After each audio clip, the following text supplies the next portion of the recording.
आज क्या किया बाबा ने? बाबा ने कहा तुम क्या चाहिए चाहिए करते हो, है ना? तुम्हें दाता बनना है ना? बाबा ने आज पूरा गेम ही उल्टा कर दिया, है ना? मुझे ये चाहिए, मुझे वो चाहिए कर रहे थे ना बहुत बैठ के। हाँ, बाबा ने कहा कि तुम हो मनोकामनाएं पूर्ण करने वाले।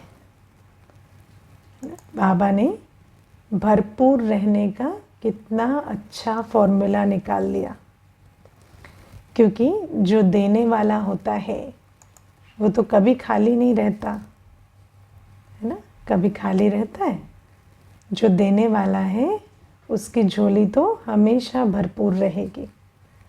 तो बाबा ने कहा तुम सर्व की मनोकामनाएं पूर्ण करने वाले कामधेनु हो ना। भक्ति में हमने सोचा कोई गाय है जिससे सब कुछ मांगे तो मिलेगा, लेकिन बाबा कहते हैं ये ह्यूमन गाय है मेरी है ना। तुम हो वो कामधेनु जिनसे सर्व की मनोकामनाएं पूरी होगी।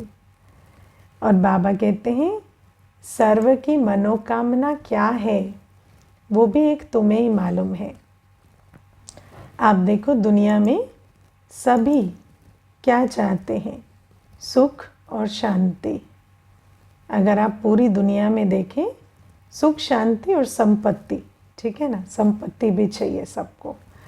तो सबको क्या चाहिए? हाँ, हेल्थ भी चाहिए, वेल्थ भी चाहिए, हैप्पीनेस भी चाहिए, पीस भी चाहिए। यही चाहिए सबको, है ना?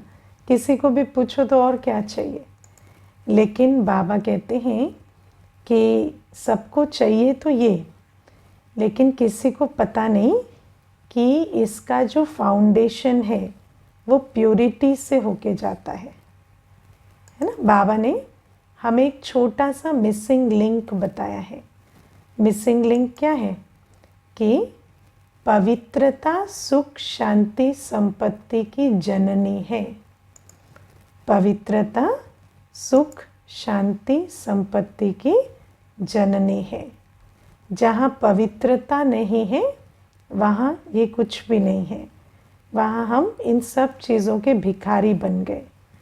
और जहाँ पवित्रता थी, कहाँ? सतयुग में, वहाँ सुख शांति संपत्ति अपने आप को हमारे सामने ऑफर करते थे। तो पहले तो बाबा ने हमें तीनों कालों का ज्ञान दिया कि सतयुग में प्योरिटी थी तो पीस, प्रोस्पेरिटी, हैप्पीनेस, हेल्थ सब कुछ था, है ना? पहले ऐसा नहीं था। बाबा ने आज कहा ना बेहद का सुख। बेहद का सुख मतलब ऐसे नहीं कि आज सुख, अभी 1 घंटे बाद दुख, 2 घंटे बाद सुख, फिर 3 घंटे बाद दुख, है ना? ऐसे नहीं चलता था। बेहद का सुख, हमेशा सुख था। कोई ऐसी बात ही नहीं थी जिसके कारण दुखी हो। देखो मुझे आज सुबह कोर्स करा रही थी ना, तो एक बहन ने बहुत अच्छा सवाल पूछा। उसने कहा दीदी आप जो ये बातें कर रहे हो ना कि दुख हो जाना, दुखी होना, इंसल्टेड फील करना, परेशान होना, तो मुझे कहती है मैं 2 साल पहले तक ऐसा कुछ भी फील नहीं करती थी, और अचानक से अभी अभी जो मैं बैठी हूँ सामने सेशन में, मुझे ऐसा लग रहा है कि मेरे में ये सारी फीलिंग्स हैं। लेकिन मैं रियली आपको बताती हूँ कि 2 साल पहले तक ऐसा कुछ भी नहीं था। कोविड आने के बाद मेरे अंदर ये सारी जो चेंज आ गया, है ना? आप मानते हैं ऐसे होता है ना? कईयों को आपने देखा होगा इस कोविड में आने के बाद, कोविड का समय बहुत पर्सनालिटी में चेंज आ गया। तो मुझे पूछ रही थी कि अब ऐसे अचानक कैसे हो जाता है ना? तो उसको समझाया कि अचानक नहीं होता है।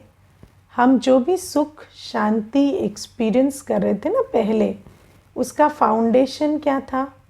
एक्सटर्नल प्राप्ति, एक्सटर्नल सर्कमस्टेंस, है ना? जैसे छोटी सी बात है, इनसिक्योरिटी।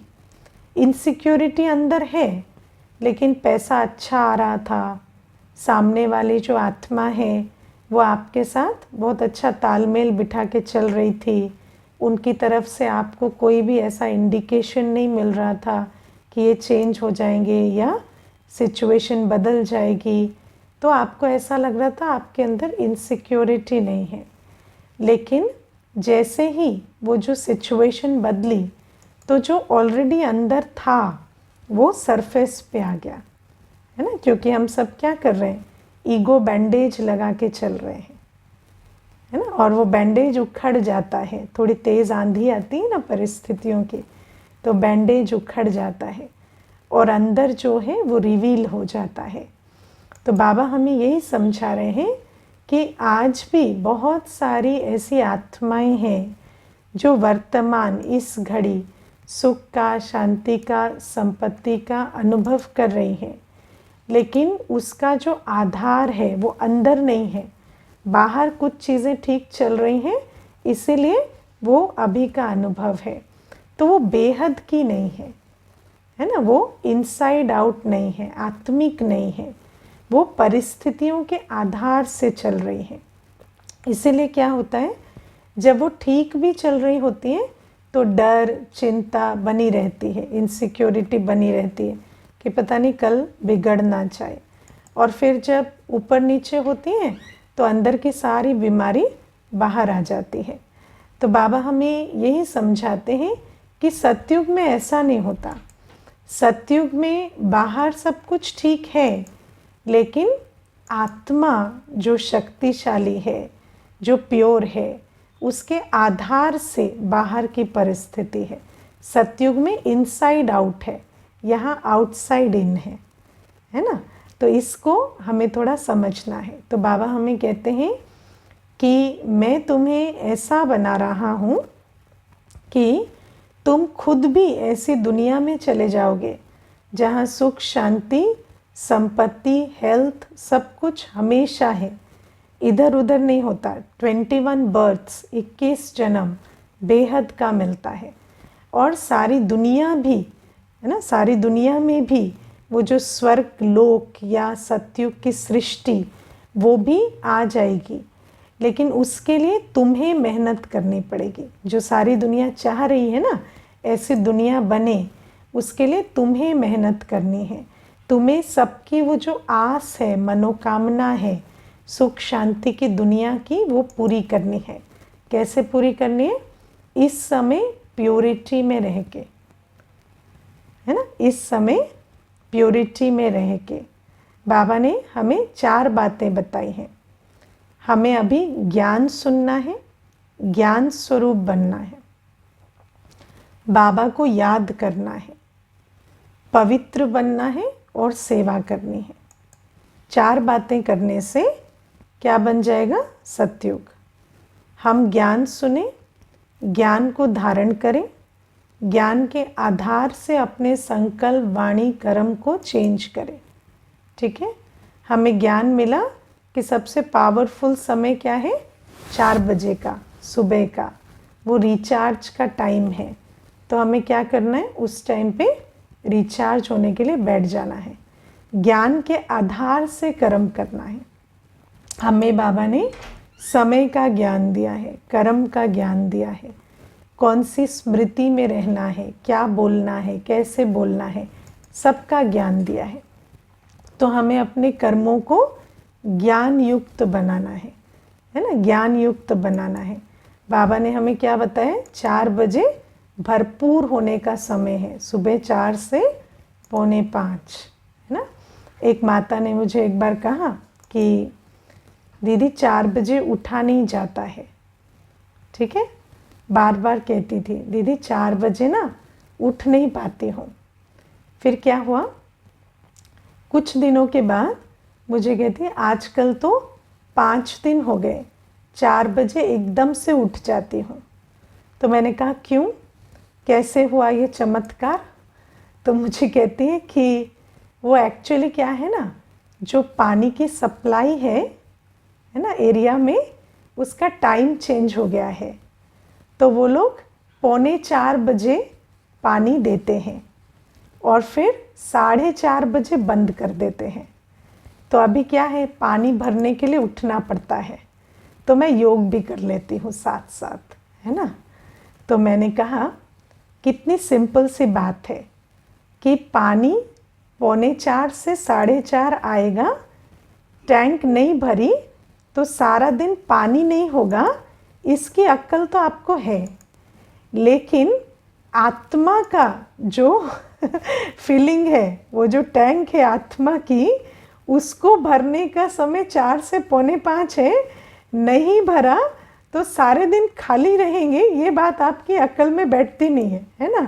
पानी के लिए उठ गए तो आत्मा की भी एक्सीडेंटली रिचार्ज हो गई। तो मुझे कहती है, हाँ दीदी, वैसे अभी जब उठ रही हो ना तो फील होता है कि जो सुबह सुबह योग करती हूँ तो जैसे अपने आप ही कोई एफर्ट नहीं लगता, लेकिन अपने आप ही जैसे सारे दिन में कोई बात आती है ना तो पहले की तरह रिएक्ट नहीं कर रही हूँ, है ना। तो कहती मुझे फील तो हो रहा है। तो मैंने कहा अब इस फीलिंग को ना ध्यान रखना। तो बाबा हमें कहते हैं कि ये जो हमारे को बाबा ने समय का ज्ञान दिया कि जैसे बिगुल बजता है वॉर में, है ना, युद्ध में, तो क्या होता है उस समय से युद्ध शुरू हो जाता है।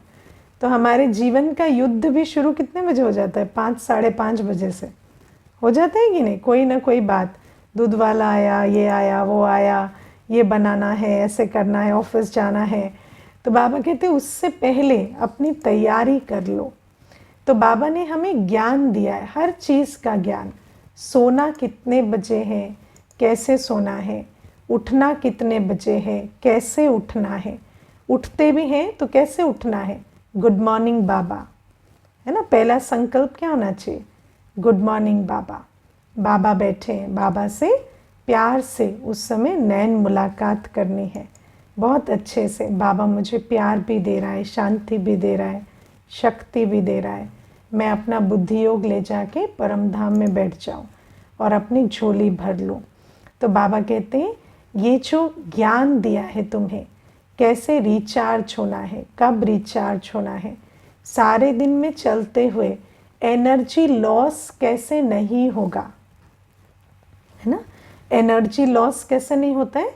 आत्मिक दृष्टि रखने से। जब आत्मिक दृष्टि रखते हैं तो सारे दिन में जो हमारी छोटी छोटी बातों में शक्ति गुम हो जाती थी, खाली हो जाती थी, लॉस हो जाती थी, वो नहीं होगी। आत्मिक दृष्टि रखने से आपको मालूम है कि जो भी कोई कुछ कर रहा है वो मेरे साथ नहीं कर रहा है, वो कर रहा है अपने संस्कारों अनुसार, है ना। और जब आपको पता है it is happening but it is not happening to me, हो रहा है, वो बोल रहे हैं, वो कर रहे हैं, लेकिन वो मेरे प्रति नहीं कर रहे हैं, तो आप क्या, आप ये सोचते हैं आप उनको क्या दे सकते हैं। ये नहीं सोचते मुझे दुख मिल गया, मुझे इंसल्टेड हो गया, मुझे उन्होंने तकलीफ़ दे दी। तो जब आत्मिक दृष्टि रखते हैं ना तो आपको कंपैशन आता है कि सामने वाला जो भी कर रहा है वो अपने संस्कारों के आधार से कर रहा है, और उसके कमज़ोर संस्कार अगर उससे कोई विकर्म करा रहे हैं तो आपको उसे कंपैशन देना है, आपको उसे, है ना, उसकी बातों को लेना नहीं है। तो आत्मिक दृष्टि रखने से हमारे अंदर सारे दिन में जो एनर्जी लॉस है वो कम हो जाता है। बाबा ने हमें ड्रामा का ज्ञान दिया है। ड्रामा का ज्ञान क्या है? सब कुछ कल्याणकारी है, सब कुछ कल्याणकारी, हर सीन कल्याणकारी है। भले आपको अभी पता चले ना चले, है ना। अब छोटी सी बात है, जैसे अभी कुछ हुआ, आपको पता नहीं है वो कल्याणकारी क्यों है, तो आपने क्या किया, आपने 10 मिनट खराब कर दिए उसके पीछे, लेकिन बाद में आपको पता चला कि अरे वो तो ठीक ही हुआ था, उसके कारण ये फ़ायदा हो गया। तो ठीक है, वो भी हुआ, ये भी हुआ, लेकिन बीच में आपके 10 मिनट खराब हो गए, है ना। तो बाबा कहते हैं ड्रामा के राज को समय लगता है रिवील होने में। हर चीज़ का एक मकसद है, हर चीज़ का एक कारण है, और हम जो बाबा के बच्चे हैं, हमारा ड्रामा बहुत अच्छा बना हुआ है, लेकिन उस राज को रिवील होने में थोड़ा टाइम लगता है ना। लेकिन वो राज रिवील होने से पहले फेथ, निश्चय कि ड्रामा मेरा कल्याणकारी है, ये आपको क्या करता है, एनर्जी लॉस नहीं होने देता। आप जब निश्चय रखते हैं ना कि जो भी हो रहा है उसमें कुछ ना कुछ राज है, भले ही मुझे अभी पता नहीं चल रहा, लेकिन निश्चय के आधार से, क्योंकि शिव बाबा ने कहा है कि ड्रामा कल्याणकारी है, तो निश्चय रख के जब चलेंगे ना तो आपका एनर्जी लॉस नहीं होगा। आपको दुख की या कोई अनुमान की या कोई भी जो फीलिंग है वो नहीं आएगी। तो बाबा ने हमें इतना सारा ज्ञान दिया है ना, अपने गुणों का, शक्तियों का। तो बाबा कहते हैं हर चीज़ में ज्ञान को अप्लाई करो। सतयुग बनाना है ना, तो क्या करो, हर चीज़ ज्ञान युक्त करो। देखना, सुनना, उठना, बैठना, खाना पीना, खाने पीने का भी ज्ञान दिया है बाबा ने, है ना, कि ऐसे ही कुछ भी उठा के नहीं खा लो, है ना, उसमें याद की शक्ति भरो और फिर खाओ, क्योंकि जो आप खाएंगे वो आपको खाएगा। ठीक है ना। तो बाबा ने हमें सारा कुछ का ज्ञान दिया है। तो बाबा कहते तुम जब ज्ञान युक्त कर्म करते हो तो तुम सतयुग बना रहे हो, है ना। एक एक ज्ञान युक्त कर्म क्या कर रहा है, सतयुग बना रहे हैं। फिर बाबा हमें कहते हैं बाबा की जब याद में रहकर तुम कर्म करते हो तो तुम सतयुग बना रहे हो। बाबा की याद है तो सतयुग बन रहा है। फिर बाबा कहते हैं प्योरिटी है तो सतयुग बन रहा है, क्योंकि सतयुग में सब कुछ पवित्र है। सोचना, देखना, जीवन, खाना पीना सब कुछ पवित्र है। तो जब पवित्रता की धारणा कर रहे हो तो सतयुग बना रहे हो। लेकिन बाबा ने आज हमें बहुत अच्छी अच्छी बातें बताई हैं, है ना। कितना इजी लग रहा है ना, ज्ञान से चलना, पवित्र बनना, बाबा की याद में रहना, है ना। बहुत इजी है सुनने में, क्या है, कुछ लगता है बहुत इजी है, कोई दिक्कत नहीं है। लेकिन बाबा ने आज हमें 3 बातें बताई। डरते हैं, मोह में आ जाते हैं और देह अभिमान में आ जाते हैं, है ना। डर लगता है, मोह में आ जाते हैं और देह अभिमान में आ जाते हैं, है ना। अब डरते क्या है, अब देखो शरीर अपना, मुख अपना, मन अपना, लेकिन जब पवित्रता की बात आती है तो सोचते हैं कि हम तो गृहस्थ में रहते हैं, अगर हम पवित्र बनेंगे तो सामने वाला नाराज़ हो जाएगा, तो उस डर से पवित्र नहीं बनते, है ना। तो बाबा कहते हैं हिम्मत तो रखो, हिम्मत रखेंगे तो बाबा मदद करेंगे, है ना। हिम्मत क्या होती है, अपने पहले कमज़ोर संकल्पों को आप विजय पाओ। अंदर जो चलता है ना, ऐसा किया तो ऐसा हो जाएगा, ऐसा किया तो ऐसा हो जाएगा, पहले हिम्मत तो दिखाओ तो बाबा मदद करेगा, है ना। तो बाबा हमें कहते हैं कोई भी बात में जब बाबा की श्रीमत पर चलते हैं तो हिम्मत दिखाओ। कई तो ऐसे भी हैं, है ना। मुझे एक बहन ने बहुत अच्छा अनुभव सुनाया, बोली कि मैं ना सुबह उठती हूँ ना, तो अंधेरा जब होता है 3:30-4 बजे तो मुझे डर लगता है ना। मुझे ऐसा लगता है कि मैं ऐसे बाहर नहीं जा सकती कमरे से, अकेले नहीं बैठ सकती अंधेरे में, मुझे डर लगता है। तो अब उसमें डर में क्या करना पड़ेगा, हिम्मत दिखानी पड़ेगी। बाबा की मत पर चलने में बहुत सारा डर आता है, क्योंकि बहुत सारे अंदर संस्कार है ना, तो वो जो संस्कारों को चैलेंज आती है। तो बाबा कहते हैं जब डर लगता है तो हिम्मत से काम करो। आज एक बात नोट कर लेना, डर प्रॉब्लम नहीं है, डर सबको लगता है ना। डर सबको लगता है, लेकिन डर जब लगता है तो आप क्या करते हैं, वो बड़ी बात है। डर लगता है तो डर के पीछे हट जाते हैं, या डर लगता है तो अपने आप को शक्तिशाली संकल्प देके हिम्मत भरते हैं, है ना। तो बाबा हमें कहते हैं कि तुम्हें बहुत सारी चीज़ों में डर लगेगा, लेकिन जब डर लगता है तो हिम्मत के बल से बाबा की मदद लेकर उस बात को पार करना है ना। चाहे याद में बैठने में कोई चैलेंज हो, कई बार ऐसा भी होता है कि जब याद में बैठते हैं ना तो ऐसा बहुत सारे थॉट्स आते हैं, फिर ऐसे मन उलझ जाता है ना। फिर अगली बार बैठने में डर लगने लगता है कि अभी फिर मेरा सर भारी हो जाएगा, फिर मुझे बहुत सारे थॉट्स आएंगे। तो जब वो भी होता है, कई प्रकार के डर हमें आएंगे। ये डर माया का बहुत बड़ा टूल है ना। ज्ञान युक्त व्यवहार में डर लगेगा, योग में डर लगेगा, पवित्रता की धारणा में डर लगेगा। तो उस डर को हिम्मत से पार करना है ना। पवित्रता में जो भी चैलेंज आ रहे हैं, आप सोचो भोजन शुद्ध करने में भी कितना डर आता है। सबसे बड़ा डर क्या? लोक लाज, है ना। बहुत छोटी सी आपको एक बात सुनाती हूँ।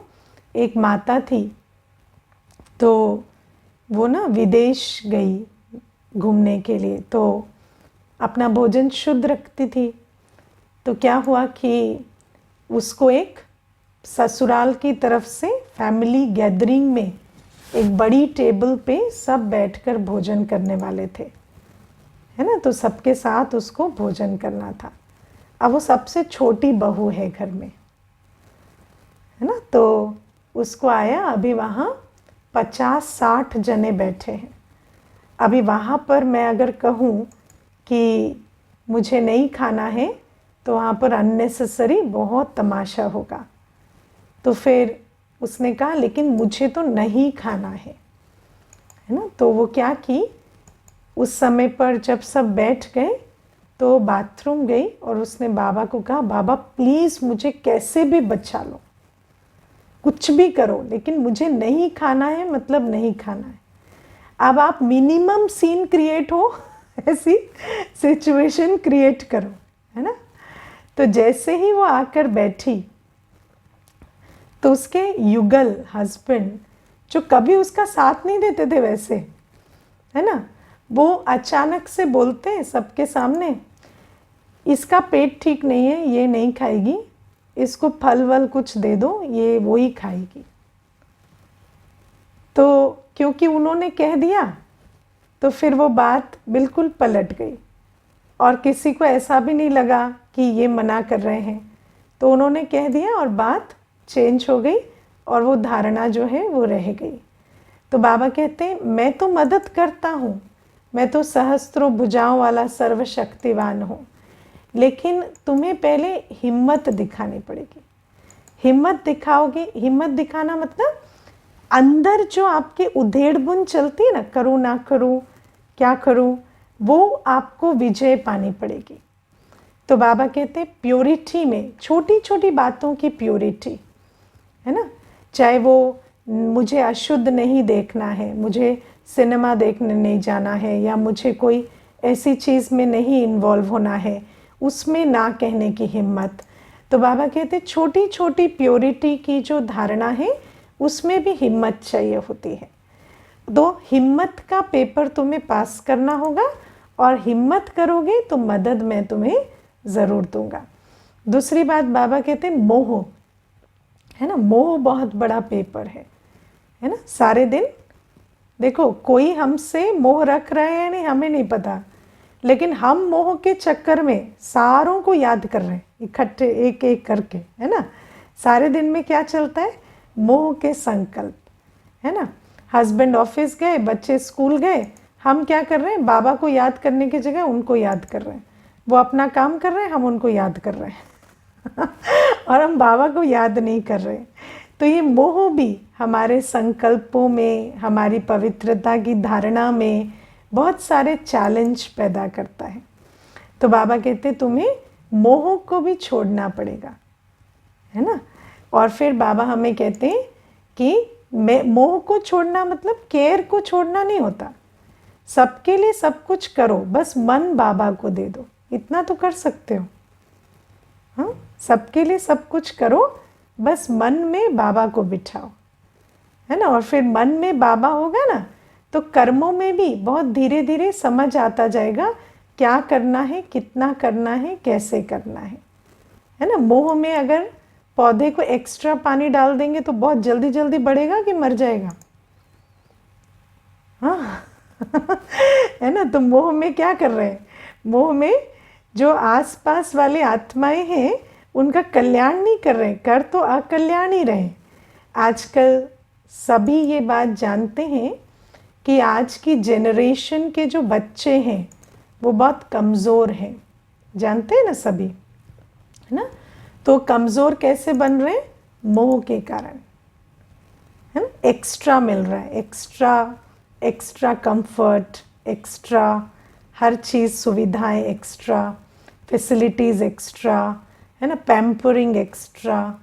तो बाबा कहते हैं जब तुम अपना मन बुद्धि मुझे सौंपोगे तो धीरे धीरे तुम्हें ये भी समझ आएगा कि उनको भी कितना कैसे देना है, कहाँ लिमिट है, कहाँ रोकना है, कहाँ चेंज करना है। तो बाबा हमें कहते हैं मोह भी दूसरा बहुत बड़ा चैलेंज है। और बाबा ने जैसे हमें 3 विधि बताई है ना, ज्ञान युक्त कर्म, याद, प्योरिटी, चौथी क्या है? सेवा, है ना। सेवा में बाबा कहते हैं सेवा करने से तन मन धन बाबा की श्रीमत पर, बाबा जैसे स्वर्ग की रचना में तन मन धन लगाने के लिए कह रहे हैं, उसको लगाने में क्या सबसे बड़ी प्रॉब्लम आती है? बॉडी कॉन्शियसनेस, देह अभिमान, है ना। देह अभिमान क्या कहता है? बताओ, देह अभिमान की भाषा क्या है? देह अभिमान की भाषा है, हाँ, जो भी कुछ है मेरा तन मन धन वो मेरे लिए है और मेरे अपनों के लिए है ना। और हम कहीं पे भी कुछ करें तो हमें क्या चाहिए? रिटर्न चाहिए। दुनिया में लोग दान पुण्य करते हैं ना, दान पुण्य करते हैं, लेकिन दान पुण्य करके क्या करते हैं? क्या करते हैं? वहाँ अपना नाम लिखवाते हैं, है ना, वहाँ अपना नाम लिखवाते हैं। तो दान के बदले मान मिले तो करेंगे, मान नहीं मिले तो नहीं करेंगे। दुनिया में मनुष्य ये समझता है कि मेरा तन मन धन मेरी स्वार्थ सिद्धि के लिए है और मेरे अपनों के लिए है, और मानो मैंने उसमें से किसी के लिए कुछ किया तो मुझे उसके बदले में क्या चाहिए? मान चाहिए। अगर मुझे मान नहीं मिला तो मैं कुछ भी नहीं करूँगा, है ना। लोग पैसे दे दे के अवार्ड्स खरीदते हैं, है ना, क्यों करते हैं? मान के लिए। तो तन भी लगाते हैं, धन भी लगाते हैं, मन भी लगाते हैं, लेकिन उसके बदले उनको चाहिए मान शान, है ना। और बाबा कहते हैं उस मान शान के बदले जब तुम तन मन धन लगाते हो तो वो पाप कर्म बन जाता है पुण्य की जगह। और बाबा हमें कहते हैं अब तुम्हें सेवा करनी है बिना मान शान लिए। तुम्हें बाबा के यज्ञ में तन भी लगाना है, मन भी लगाना है, धन भी लगाना है, लेकिन तुम्हें मान शान के बदले नहीं लगाना है। मान शान के बदले तो बहुत लोग बहुत कुछ करते हैं, है ना। इसीलिए बाबा यहाँ क्या करते पता है ना? जो सबसे ज़्यादा धन लगाता है वो झाड़ू पोछा भी करेगा वो सब कुछ करेगा, है ना। जो सबसे ज़्यादा, है ना, जो सबसे ज़्यादा सहयोग करेगा वो तीनों प्रकार का, तन भी लगाएगा, मन भी लगाएगा, धन भी लगाएगा और डांट भी सुनेगा। ठीक है, तो जब इस प्रकार से चलेंगे तो सेवा का पुण्य जमा होता है। वरना बाबा कहते हैं कि सेवा की पर सेवा का कच्चा फल खा लिया। कच्चा फल माना उसके बदले में, है ना, बिना उसका पॉजिटिव रिटर्न लिए उसी समय मान शान ले लिया, है ना, खुश हो गए, प्रशंसा मिल गई, तारीफ हो गई, किसी ने आपको स्टेज पे बिठा दिया, किसी ने आपको फूल माला पहना दी, तो फिर क्या हो गया? वो सेवा का पुण्य खत्म हो गया। तो बाबा कहते हैं ये जो है ना बिना देह अभिमान के सेवा, ये जब करेंगे तो सतयुग बनेगा, है ना। क्योंकि दुनिया में बहुत सेवा करते आए हैं, बहुत लोग बहुत प्रकार की सेवा करते हैं, इतने एनजीओ चलते हैं, सब कुछ चलते हैं, लेकिन सतयुग क्यों नहीं आता? क्यों नहीं आता? क्योंकि सब कुछ देह अभिमान से करते हैं, बॉडी कॉन्शियसनेस से करते हैं, है ना। इसीलिए जितना सेवा कर रहे हैं उससे ज़्यादा वो ईगो का बोझ दुनिया में बढ़ता चला जा रहा है ना। इसीलिए कोई भी उस सेवा से सेवा सीख नहीं रहा। उस सेवा से वो जो करने वाला है वो खुद निर्माण होके नहीं कर रहा, निरहंकारी होके नहीं कर रहा, तो सामने वाले को वो अपने जैसा नहीं बना पा रहा। तो बाबा कहते हैं सेवा में सबसे बड़ा चैलेंज क्या आता है ना, देह अभिमान का। तो बाबा कहते हैं जो हिम्मत रखेंगे, मोहजीत बनेंगे और निरहंकारी बनेंगे, है ना, देह अभिमान को छोड़ेंगे, तब जाकर ये ज्ञान, याद, पवित्रता और सेवा यथार्थ रूप से होगी। और इससे क्या बनेगी, नई दुनिया। नई दुनिया का निर्माण इस विधि से होता है। और बाबा कहते हैं तुम्हें ये करना है और दूसरों को भी सिखाना है, तब जाके सत्युग की रचना होगी। सबको ज्ञान स्वरूप बनाना है, पवित्र बनने की, बाबा को याद करने की, सेवा करने की प्रेरणा देनी है और स्वयं भी करना है। और ये जो एक एक आत्मा हम ये कर्म करेंगे ना, इससे सत्युग की, बेहद की सुख की दुनिया आएगी। और उस बेहद की सुख की दुनिया में क्या होगा पता है, वहाँ कभी रोग नहीं होगा, कोई बीमारी नहीं होगी, कोई भी आपके साथ दुर्व्यवहार नहीं करेगा संबंध में कोई दुख नहीं होगा, मन कभी अशांत नहीं होगा, धन कभी मेहनत से नहीं कमाना पड़ेगा, धन आपके पास स्वतः और सहज आएगा। तो बाबा कहते हैं लेकिन ऐसी दुनिया बनाने के लिए ये एक जन्म तुम्हें मेरी मत पर चल के इस दुनिया का निर्माण करना होगा। करेंगे ऐसा? या सोचेंगे कि हम तो सोच रहे थे बाबा हमें ऐसे ही तथास्तु तथास्तु करके दे दे, बाबा ने हमें कहाँ लगा दिया कि तुम नई दुनिया बनाओ, तुम खुद भी पवित्र बनो, दूसरों को भी बनाओ, याद करो, दूसरों को कराओ। कौन कौन समझते हैं करेंगे, अपने लिए नई दुनिया का निर्माण करेंगे? हाँ, समझते हैं करेंगे, ठीक है। कुछ हाथ भी नहीं उठा रहे, नहीं करना है क्या? हाँ, नहीं करना है तो जो करेंगे वो जाएंगे, बाकी बैठे रहना, ऐसे ही आना अगली बार भी, है ना लेकिन सबसे बड़ी बात है अगर यहाँ बैठे हैं तो ज़रूर करेंगे, है ना। किया है तभी बैठे हैं और ज़रूर करेंगे तभी बैठे हैं, है ना। जो नए नए कोर्स किए हैं ना, आज बाबा की बात को समझना। हम लोग तो सोचते हैं ना कि भगवान हमारे प्लान पूरे कर दे, है ना, लेकिन बाबा ने कहा नहीं नहीं नहीं नहीं, मेरा प्लान है, तुम उसे पूरा करो, है ना। तुम्हारे प्लान मैं पूरे करने नहीं आया हूँ, मेरा प्लान नई दुनिया बनाने का तुम पूरा करो, तो फिर नई दुनिया में तुम भी चले जाएंगे, तुम्हारा भी प्लान पूरा हो जाएगा वहाँ जो तुम सुख, शांति, संपत्ति, समृद्धि चाहते सब है, लेकिन तुम्हें पहले उसको बनाना पड़ेगा। अब क्या है ना कि बना बनाया हलवा खाना अलग बात है, लेकिन किसी को कहो हलवा बना के खाओ तो थोड़ा सोचता है ना।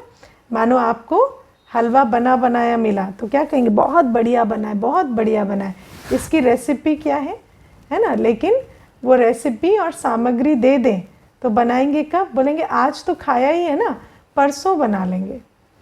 फिर परसों कहेंगे अभी ना मीठा इतना सूट नहीं करता है, एक हफ्ते बाद बना लेंगे, है ना।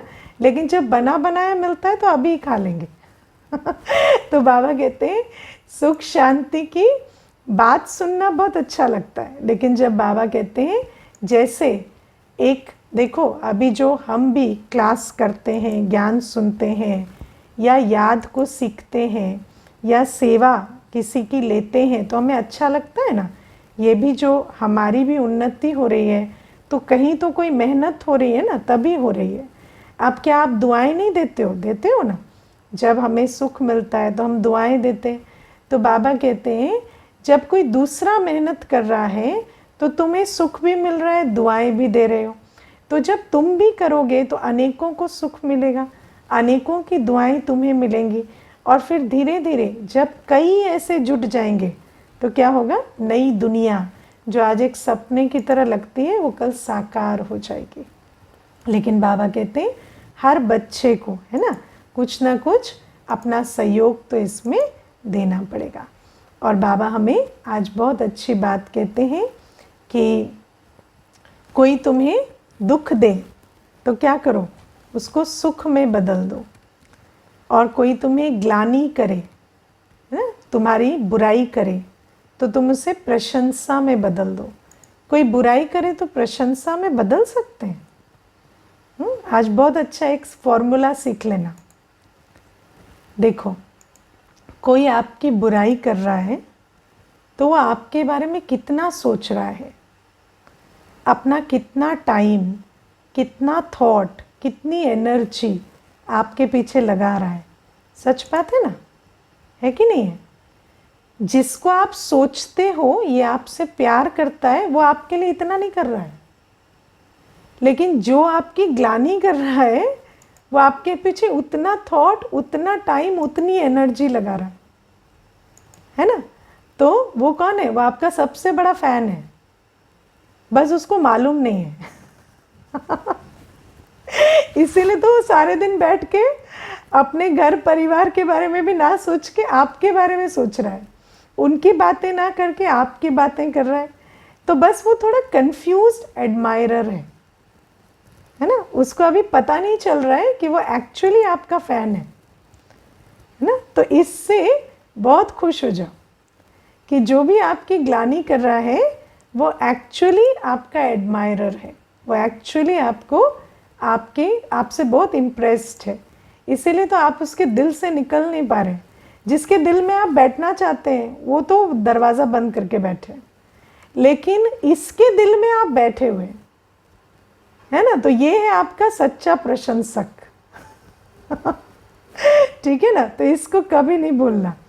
और बाबा हमें कहते हैं कि जैसे कोई बाबा की बुराई भी करता है ना, कहेगा बाबा ऐसा है, बाबा ऐसा, तो भी बाबा तो कह रहा है ना। तो बाबा कह रहा है, देखो भक्ति में कहते थे राम कहने से पुण्य जमा हो जाता है।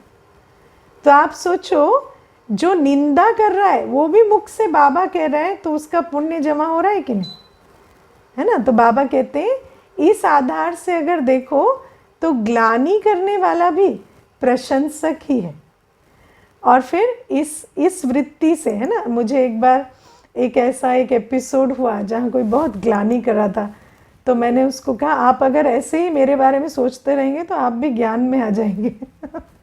सो कंटिन्यू, है ना। क्योंकि हमारे बारे में सोचेंगे तो क्या सोचेंगे, जो हम करते हैं, जो हम कहते हैं, वही बातें तो अंदर चलेंगी ना। तो जिसको सुना रहे हो उसके बुद्धि में तो चल नहीं रही, आपकी बुद्धि में तो चल रही है ना। तो जब चलेगी तो ऑब्वियसली वो अपना काम करेंगी, है ना। तो ये है।